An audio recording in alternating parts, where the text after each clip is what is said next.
Thank you. Okay, 7.24, deputation, Deputant Dalia Hashim on behalf of ISNA Canada. Good afternoon, welcome. Good afternoon. First off, I'd like to thank the Council for their undivided attention over the last 2 hours. I know it's been a lot to have to hear story after story from your constituents and the people that you represent.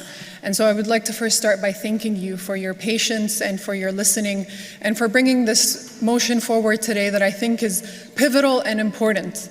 I know this is happening halfway across the world, but it is impacting every single person in this room, quite literally, our families, our friends, the constituents that you represent.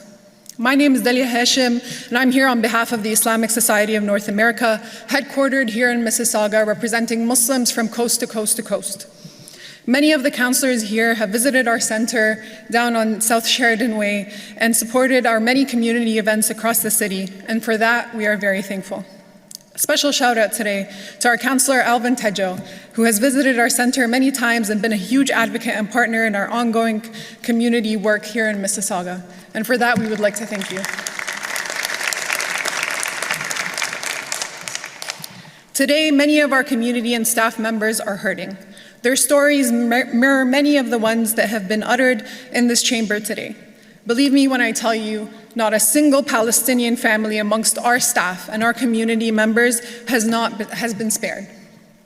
A week into the war, I received the news that one of my good friends had his entire extended family in Gaza massacred. By that, I mean his uncle, his uncle's wife, his kids' spouses, their grandkids. The entire family was gone. I picked up my phone and I tried to find the right words to say. I tried to find the right message to type to a friend of mine that I'd known for more than a decade to say I'm sorry. But I knew that this wasn't the end of his suffering, his family's suffering, the suffering of many Gazans. So how do you say an I'm sorry to something that is still ongoing, to the future of his family that he still doesn't know whether they will live to see the next day? How do you even begin to send a message of condolences to someone like that? He too, a Mississauga resident, was unable to be there for his family or even grieve their loss as the news just kept on coming in. Every week, our community members gather for prayers for the preservation of life and the end of violence in Palestine. Many tears are shed at our center, and people come with heavy hearts hoping that just the act of being together as a community can hold us together. Yet despite all of our grief and sorrow, we still have to worry locally about our own safety in our places of worship. We have to pay for increased security presence, keep our eyes wide open, lest our place of worship get attacked like many others have been in the country over the past 6 weeks. I talked to a teenager who was part of our congregation, and she came up to me and, after saying salams and giving me a hug, she was like, "Do you know why I pray where I pray in our mosque?" She prays to the far left-hand side. She's like, "This is my spot." I was like, "Why?" She's like, "Because I thought about it. If a gunman came in, I'd be closest to the door and I'd be able to leave the fastest." She was 15. These are the thoughts that go through our teenagers' minds when they come to our centers. These are the things that they have to worry about, that they have to think about when they're coming to pray for the suffering of their friends and family halfway across the world.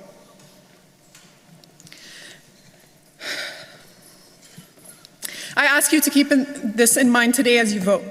It is a reflection of how you feel about the worth of our communities, the worth of our suffering, and whether or not you truly stand for Muslims, Arabs, and people of conscience within your constituency. Now, 6 weeks later, there is finally a temporary ceasefire for the next 5 days and a partial release of both Palestinian and Israeli hostages. This council has the opportunity today to make its voice heard at this critical junction. Jewish folks have stood by us side by side at our protests across the city in the call for ceasefire, in recognition that the cessation of violence benefits everyone, and recognition that only through that ceasefire can a path to peace be brokered. We are not asking you to take sides in a conflict, but merely to stand for the protection of human life everywhere. That is what the motion today calls for. Let me repeat, the continued violence only perpetuates violence, and the kids who died yesterday would be alive today had there been a ceasefire yesterday. To quote Councilwoman Krish Faneska, I hope I'm pronouncing it right, please excuse me. At the onset of this session, all anyone wants to see is an end to the suffering. I would like to echo that emphatically. Representatives and speakers prior to me have all echoed that in various ways, and on that we all seem to be aligned. So I ask the Council, after all that you've heard today, what remains but to vote in support of this motion? How would each of you like to be remembered in this pivotal moment? How would you like the people that you represent across Mississauga to remember you in this moment?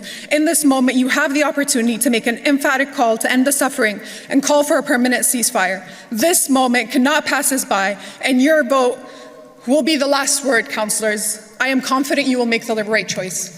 Thank you.